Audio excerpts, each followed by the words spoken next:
General فیض حمید کے حوالے سے کہ عمران خان کے جو سابقہ معاملات تھے، عمران خان کو وزیر اعظم بنانا، اور اس حوالے سے جب سوال کیا گیا، مریم نواز نے جب الزام لگایا فیض حمید پر تو انہوں نے جواب دیا، تو معلوم ایسا ہوتا ہے کہ انہوں نے ان باتوں کو تسلیم کیا ہے۔ تو آپ اس حوالے سے کیا کہتے ہیں؟ اس وقت جب مریم نواز لندن سے واپس آنے لگے تھے نا، اس سے پہلے نواز شریف نے 5 کرداروں کا ذکر کیا تھا، اور وہ 5 ریٹائرڈ مطلب ذکر ہوتے ہیں شمار۔ اس میں جنرل باجوہ صاحب کا انہوں نے نام لیا تھا، ثاقب نثار صاحب کا، آصف سعید کھوسہ صاحب کا، اور فیض حمید اور عمران خان کا، کہ یہ وہ لوگ تھے جن۔ اب اس کے کچھ ہی دنوں بعد مریم نواز کی پاکستان واپسی ہوتی ہے۔ پھر مریم نواز نے بھی پہلے مطلب جب استقبالیہ ریلی وہاں پر تو نام نہیں لیا 5، پھر اگلے جلسہ ان کا ہوتا ہے بہاولپور، تو وہاں وہ ان 5 کا نام لیتی ہے۔ لیکن سرگودا جلسہ میں ہم نے دیکھا کہ وہاں پر جنرل باجوہ صاحب کا نام سکپ ہو کر موجودہ جو 2 ججز ہیں ان کا نام آ جاتا ہے۔ لیکن پھر وہ والا معاملہ بھی اب ٹھپ ہو کر شیخو پورہ میں، اور اب جو مطلب مریم نواز کا جو سٹانس ہے وہ 2 لوگوں کے اوپر ہے، وہ ہے جسٹس ثاقب نثار صاحب اور جنرل فیض حمید صاحب۔ اب اس کے بعد اسی طرح کا ایک بیانیہ مطلب مولانا فضل الرحمان کی پریس کانفرنس میں اس کے اندر بھی 2 بندوں کا نام لیا گیا، کہ جنرل فیض حمید کا اور ثاقب نثار صاحب۔ وہ سابقہ حالات موجودہ حالات مطلب یہ کہا گیا کہ ابھی بھی وہ، تو یہ بحث مطلب بات سے نہیں۔ تو اب جو ہی مولانا فضل الرحمان کی پریس کانفرنس آتی ہے تو ثاقب نثار صاحب آ کر اپنا موقف پیش کرتے ہیں، اور اس میں بھی وہ بھی یہی مطلب جیسے کہیں نا کہ وہ ہمارے سریکی میں کانے کو کان کھڑک ہوئے ہیں، اس طرح ہی تو یہ والا معاملہ ہوا تھا۔ تو ثاقب نثار صاحب نے کہا جی میں نے تو پورا دیانتدار نہیں کہا تھا، ایمان معاملات یعنی ایسے ہوئے سچ کو چھپاتے میرا جو ہے میرا واٹس اپ جو ہے اس کے میں سے کچھ چیزیں تروڑ مروڑ کر پیش کی جائیں گی سارا، اس طرح جس طرح ابھی کل مطلب یہ نہیں کہا گیا کہ میرا معاملات نہیں تھا۔ دوسرا یہ پھر انہوں نے کہا جی میں جنرل فیض کون ہوتے تھے عدلیہ کے اوپر، اور ساتھ ہی انہوں نے یہ اعتراف کیا کہ کچھ لوگوں کا خیال تھا کہ نواز شریف کو نااہل ہونا چاہیے، تو مطلب ایکسیپٹ کر لیا انہوں نے کہ کچھ لوگوں کا خیال تو تھا۔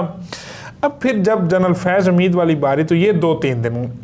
ان کا کوئی موقف نہیں تھا، اس کے اوپر پہلے بھی گولہ باری ہو رہی تھی ان کے اوپر۔ اب مریم نواز صاحبہ نے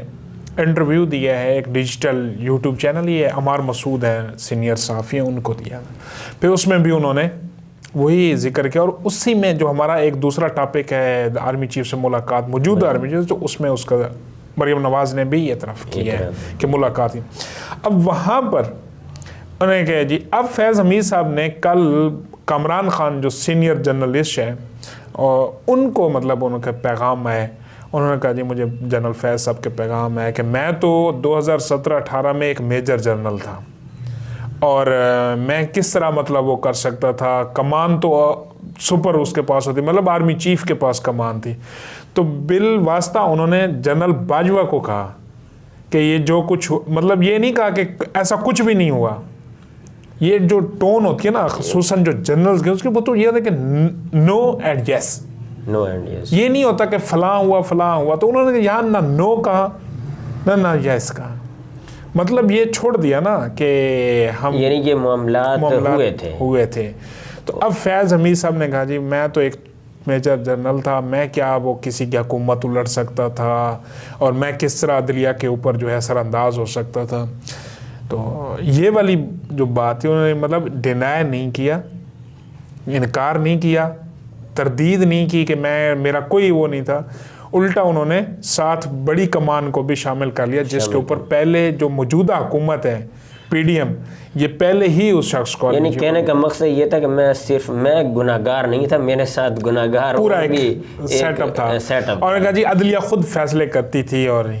یہ نہیں کہا کہ عدلیہ فیصلے انصاف کے کرتی تھی، کہا کہ جی وہ خود کرتی تھی۔ تو مریم نواز کا اس پر بیان آیا تھا نا کہ آپ ہی عدلیہ کو چلانے والے تھے نا، ججوں کو راستہ آپ ہی، کیونکہ اس کا ایک ثبوت تو جسٹس شوکت صدیقی صاحب ہیں، بالکل انہوں نے تو ڈیورنگ دا سروس کی ہے اپنی پریس کانفرنس، فیض حمید کی ڈیورنگ سروس اور اپنی بھی ڈیورنگ سروس، وہ تو انہوں نے مطلب بھرے اس بار کے اجلاس کے اندر کہہ دیا تھا کہ میرے اوپر فیض حمید کا پریشر ہے، بالکل ایسا۔ اب وہ ابھی بھی وہ موجود ہیں، اور ابھی بھی ریسنٹ بھی انہوں نے جب وہ انٹرویو ایک دیا ہے ایک چینل کو، تو اس میں انہوں نے اس بات کا دوبارہ انہوں نے کہا جی بالکل میں آپ بھی حاضر ہوں۔ پھر جو مرحوم جج ارشد ملک تھے، ارشد ملک نام تھا نا، جنہوں نے کہا تھا کہ بھئی میں بہت پریشر میں ہوں اور نواز شریف کا جو فیصلہ مطلب میرے سے کرایا گیا تو اس کے پیچھے یہ، تو انہوں نے بھی جنرل فیض صاحب کی ہی وہ کیا تھا۔ اب مسئلہ یہ ہے کہ ایک طرف کورٹ مارشل کا وہ کیا جا رہا ہے کہ جی فیض صاحب کا کورٹ مارشل ہونا چاہیے۔ رانا ثناءاللہ جو وزیر داخلہ ہے انہوں نے کہا جی انکوائریز چل رہی ہیں، تو مطلب کچھ نہ کچھ تو ہو رہا ہے، یعنی اس پہ عمل درآمد شروع ہے۔ ہاں جی ہو سکتا ہے۔ تو اسی دوران مریم نواز کا ذکر ہے، تو مریم نواز کے ابھی ریسنٹلی جو ملاقات ہوئی آرمی چیف سے، موجودہ آرمی چیف سے، تو یہ تو خفیہ ملاقات ہے، بالکل سامنے نہیں آئی۔ ہاں جی کسی کو مطلب دوسرا یہ تھا کہ مریم نواز کی کس کنٹیکسٹ میں بات ہوئی ہے آرمی چیف سے، وہ کوئی پبلک آفس ہولڈر نہیں ہے، یا مطلب ان کا کوئی اس طرح کوئی پورٹ فولیو نہیں ہے کہ وہ آرمی چیف ان سے ملاقات کریں، لیکن اس کا ذکر مریم نواز نے کیا ہے کہ جی ایسی ملاقات ہوئی، اور اس میں انہوں نے پھر ثاقب نثار اور فیض حمید کے اوپر پوری جو جتنی ملاقات ہوئی ساری کی ساری ان دو شخص کے اوپر ہوئی ہے، اور اس میں انہوں نے بار بار مطلب کہا ہے کہ جی آرمی بطور ادارہ، کہ جب ہم کسی کا نام لیتے ہیں نا، ہم ادارے کا نام نہیں لیتے، ہم اس شخص کا نام لیتے ہیں، تو بطور ادارہ جو آرمی کو ڈیمیج پہنچا ہے ان دو شخص کی وجہ سے یا فیض حمید صاحب کہتے ہیں کہ ان کا کورٹ مارشل ہونا چاہیے۔ پر یہ تو ایک خواہش ہو سکتی ہے،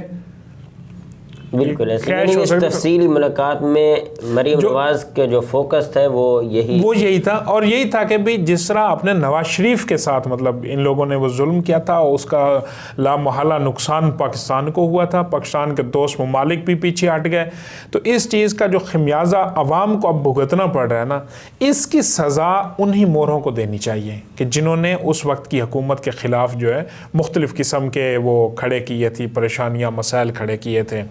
تو یہ ملاقات مطلب اس کے بعد نواز اس کی جنرل آصف منیر کی ملاقات ہوتی ہے کہ بزنس کمیونٹی کے ساتھ، اور اشاق ڈار صاحب بھی اس میں اندر ہوتے ہیں، اور جب وہ برملا کہہ دیتے ہیں کہ جی پاکستان کوئی ڈیفالٹ نہیں ہونے والا، یہ یقین دہانی اب آرمی چیف نے کرائی ہے۔ اور عمران خان کے جو ابھی دوبارہ سے الزام لگائے انہوں نے آرمی چیف پہ، یہ بات سمجھ سے بالاتر ہے۔ یہ 3 دن پہلے آپ نے دیکھی تھی خبر کہ میں بات کرنا چاہتا ہوں اور کوئی بات کرنے کو تیار نہیں ہے۔ عارف علوی صاحب خود اقرار کر چکے ہیں اپنے انٹرویو میں، کہتے ہیں جی کہ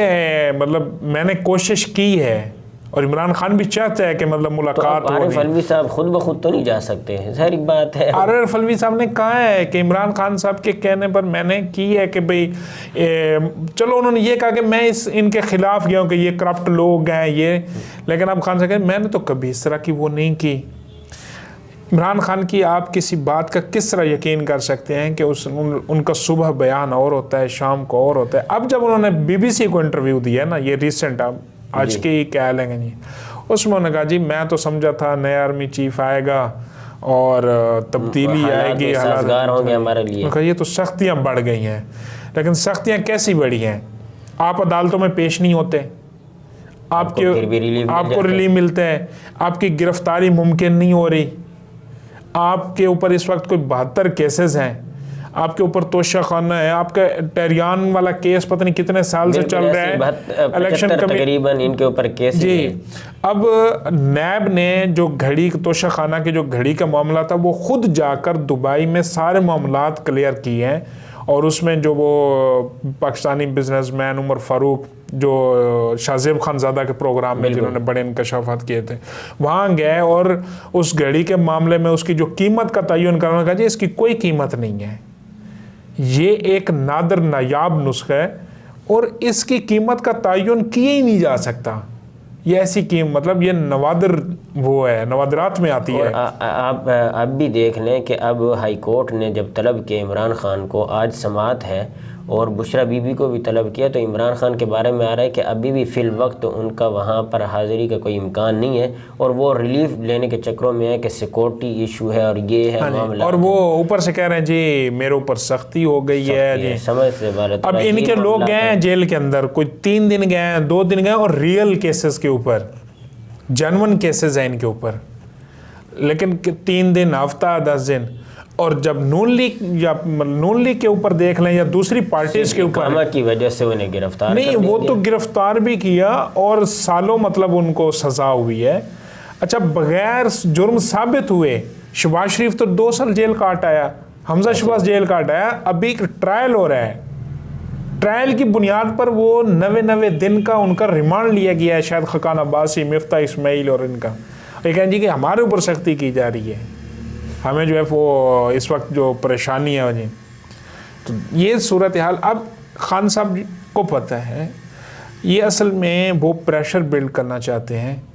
کہ کسی طرح جو پبلک کا جو میرا وہ بنا ہوا امیج بنا ہوا یہ. بہرحال ہم آپ کی یوتھ کو سمجھتے ہیں کہ وہ یوتھ آپ کے اوپر فدا ہے, وہ آپ چاہے جو مرضی کہہ لیں, وہ کیا کہتے ہیں گوبر کو کیک ثابت بھی کر دیں, بس وہ انہوں نے کہا جی کیک ہے,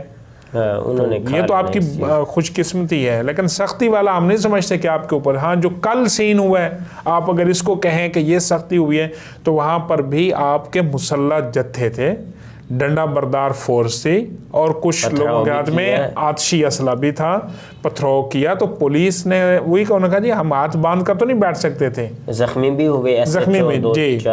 تو کیونکہ آپ کی کہانی ہے, آپ کی سٹوری ہے, آپ نے پہلے جو پی ٹی وی اور پارلیمنٹ ہاؤس اور سپریم کورٹ اور وہ جو معاملات کر رکھے ہیں, تو پولیس کوئی بے وقوف تھوڑی تھی. تو یہ چیزیں اب سامنے آ رہی ہیں ان کے.